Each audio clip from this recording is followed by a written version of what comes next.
I am what hunger looks like in America. I am an 8-year-old girl who's not excited for the last day of school. Because this may be the last time I'll have lunch. Till September. I am a single father of 2 who works 3 part-time jobs. And that's still not enough to put food on the table. I am a 16-year-old boy who just got my first job to help feed my little sisters. I was created by artificial intelligence from faces of the 1 in 8 Americans who struggle with hunger.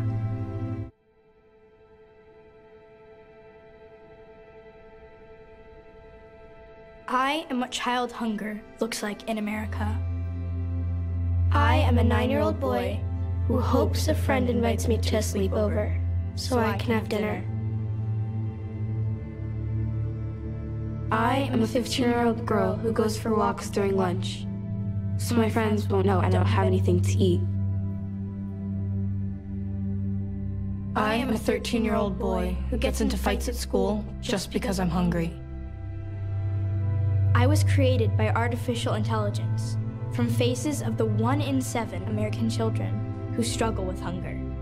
Kids you pass by every day, but never knew they were hungry.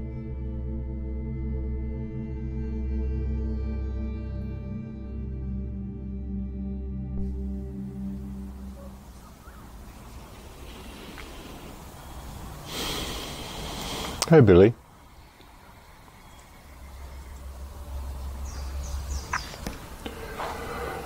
Well, folks, what did you think of that?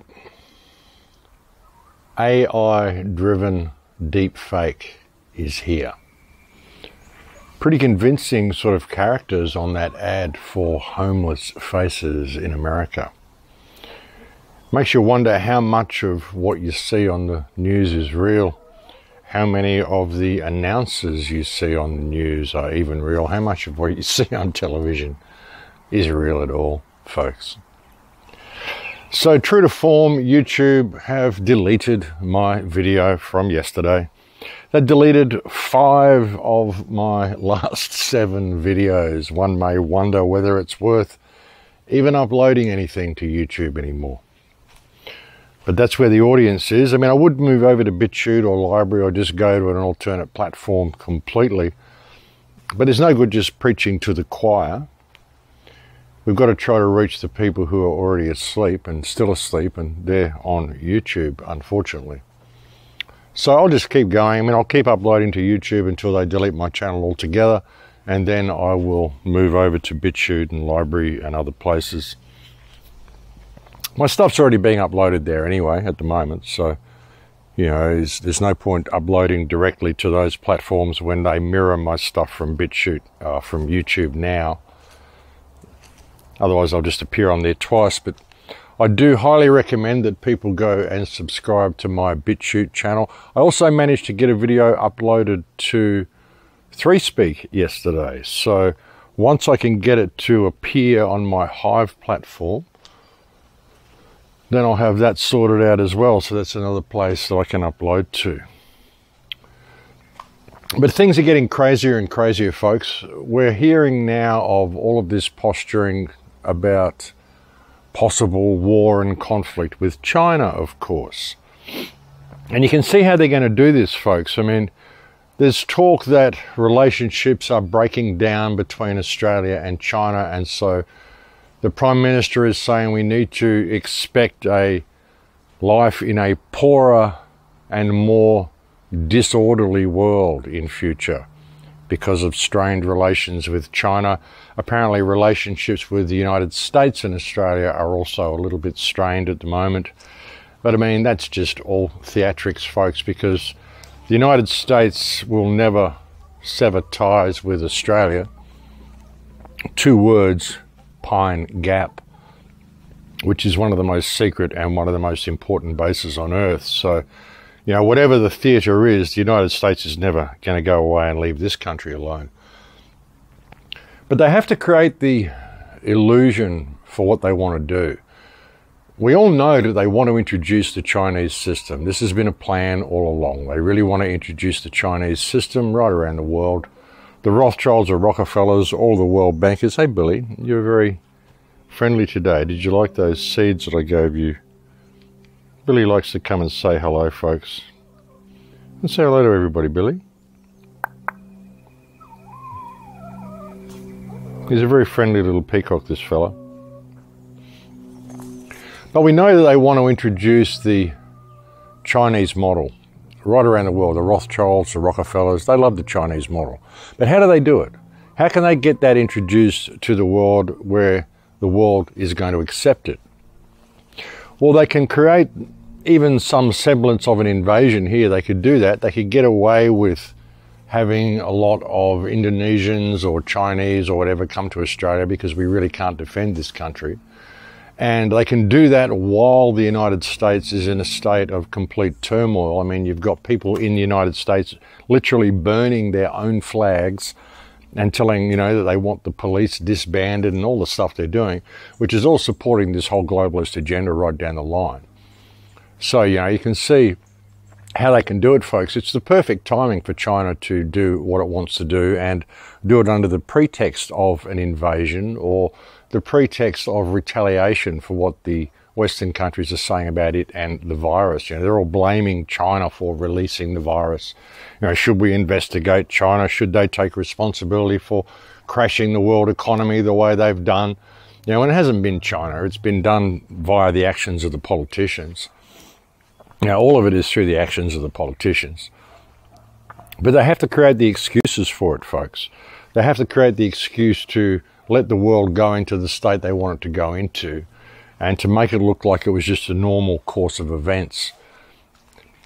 But like I said on the last report, none of the economic hardship that we're seeing is the result of COVID-19. COVID-19 has done nothing to the world economy. What has happened to the world economy is it has been decimated by politicians, and they've used COVID-19 as the excuse to do that. That's all it is. And you know, it's like China threw a party and invited everybody and then left.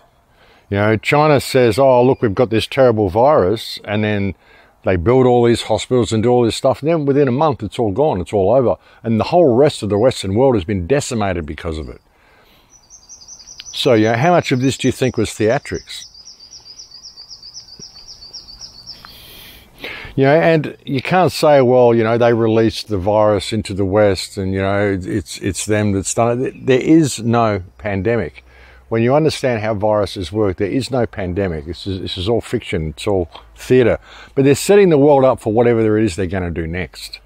I mean, there will be a second wave, whether it's going to be 5G related, whether it's going to be vaccine related, whether it's going to be the people that receive the tests.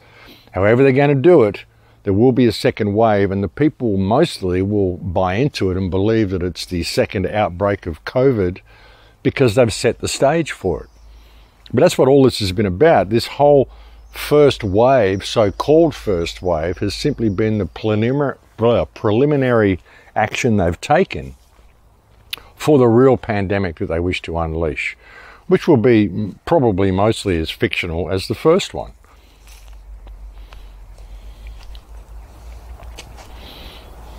It's interesting how they play these things, folks. It really is. And it's interesting how they can just get people to buy into it.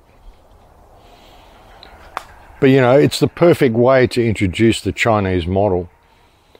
You know, order out of chaos, but you have to completely demoralize and destroy the West in order to do it. You know, you've got the United States and the UK and many Western countries in a state of complete disrepair at the moment. They're just completely demoralized, they're frazzled, they're discombobulated. You know, society has been turned on its heels through this whole pandemic, which was the plan. And they want to have their phoenix rise from the ashes. But really what we want is our phoenix to rise from the ashes, folks. Like I said, this is a huge opportunity for freedom if people could simply see what's going on. So, you know, hopefully they will. Billy, you're just really following me around today, aren't you, mate? You're really just hanging about, aren't you? What's going on, little fella? You're a very friendly bird, aren't you? This guy was born here, folks, about 3 years ago. He was actually born on the property. We've got a few of the old birds around. Look at him. He comes up. You haven't got any food there, mate. You're nipping my fingers. Haven't got any food. But, yeah, he was born here. The 3 old fellas are still around the place somewhere. But Billy's looks like he's almost going to get his first full plumage this year, which will be a big thing for him. But anyway, getting sidetracked. Sorry, mate, didn't mean to scare you. Getting sidetracked with the peacock, folks. But, yeah, they want to introduce this Chinese model, but it's got to be, you know, society has got to be completely brought to its knees for this to happen. Otherwise, the people won't accept it. So they have to make sure that the world is unstable, discombobulated.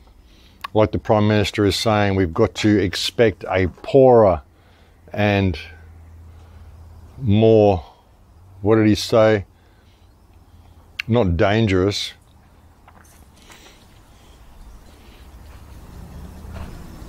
Discontented something. But a poorer and more disorganized, unsafe future because of COVID. And like I said, folks, none of it has been due to COVID.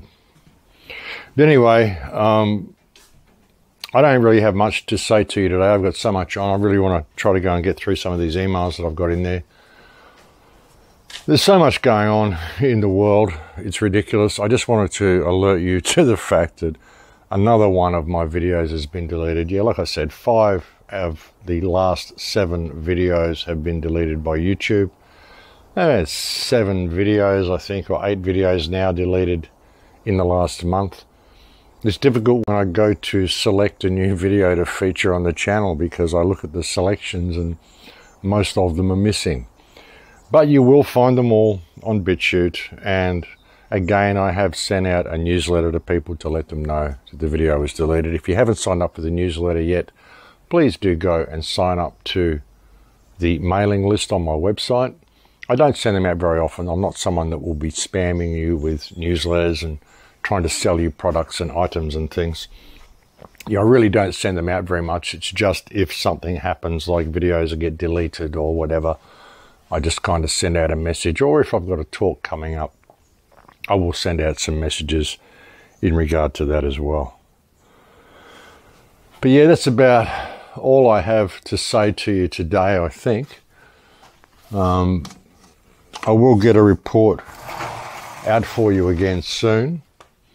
Billy, what are you doing, mate? You want something to eat? You want some seeds? I will get a report out for you again soon. And probably in the next couple of days. There you go. And we'll see where we go from there. But thank you for tuning in again today, folks. Thank you for listening to this short report. Not really much to say, but thank you for listening to it anyway. I'm sure Billy enjoyed coming and saying hello to you. And I will speak to you again soon. Please take very good care. Until then, in Lakesh.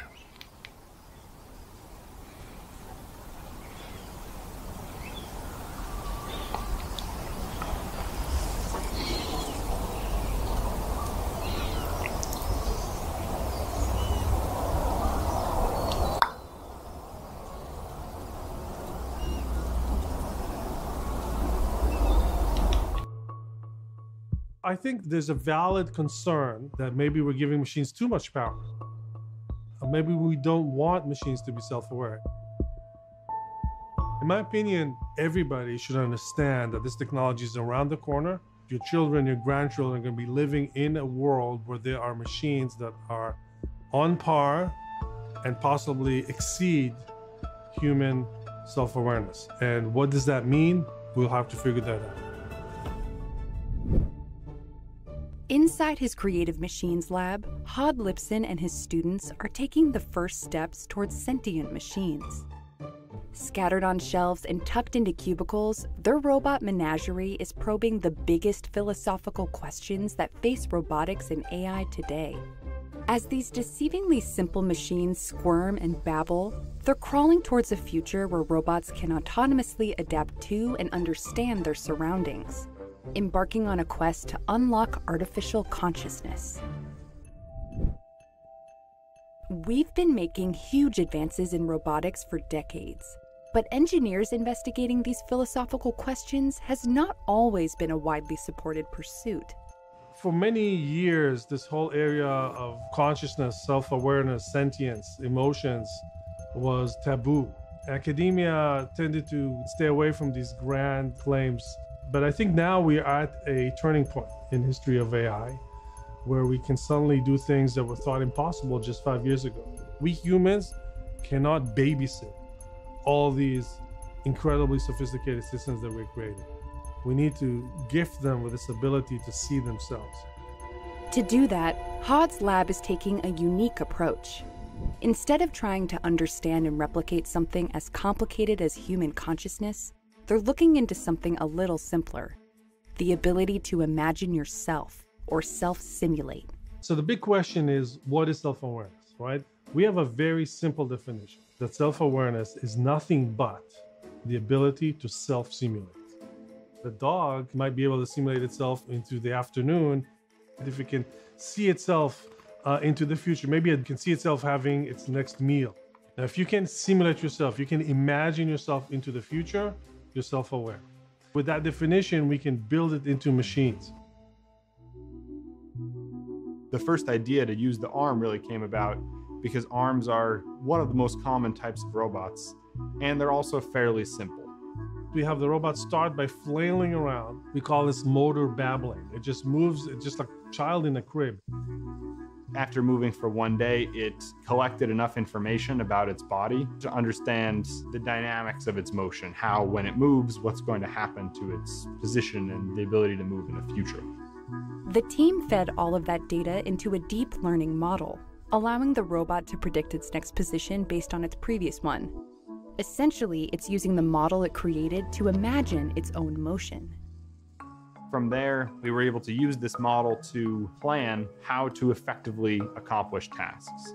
In this case, the robot is sort of going through a variety of different actions that it could attempt to make, testing them on the self model, and then executing the one which will bring it closest to its goal state. So in this case, the goal state is right where it is right now on the ball, and then it will move as its next goal state to the cup, where it will then drop it. It's a little bit tricky because you look at this robotic arm and you'll see it doing its task and you'll think, oh, I could probably program this arm to do this task by myself. It's not a big deal. But you have to remember, not only did the robot learn how to do this by itself, but it's particularly important, it learned inside a simulation that it created. To demonstrate the transferability, we made the arm write us a message. We told it to write hi, and it wrote hi with no additional training, no additional information needed. We just used our self model and wrote up a new objective for it, and it successfully executed. So we call that zero-shot learning. We humans are terrific at doing that thing. I can show you a tree you've never climbed before. You look at it, you think a little bit, and bam, you climb the tree. And the same thing happens with a robot. The next steps for us are really working towards bigger and more complicated robots. Walking robots are much more of a dynamic and complex system, and as such, we're actually going to start developing on that robot over there. So it will do the motor babbling, and we hope that we can learn a variety of tasks on that, the same way that we did on the arm robot. We believe that while this is a small, simple start, by progressively improving the model and the bodies and the capacity of these robots, we can push the border between robot and human to become smaller and smaller with each additional iteration. Every automated system would benefit from being self-aware. Everything from driverless cars through airplanes to smart cities to traffic lights. Imagine that your factory is operating, it's creating, I don't know what, solar panels, and it understands if things are working well. It can foresee a problem on the horizon, and it's going to take measures to compensate or recover from that. All that is incredibly useful no matter what you're doing.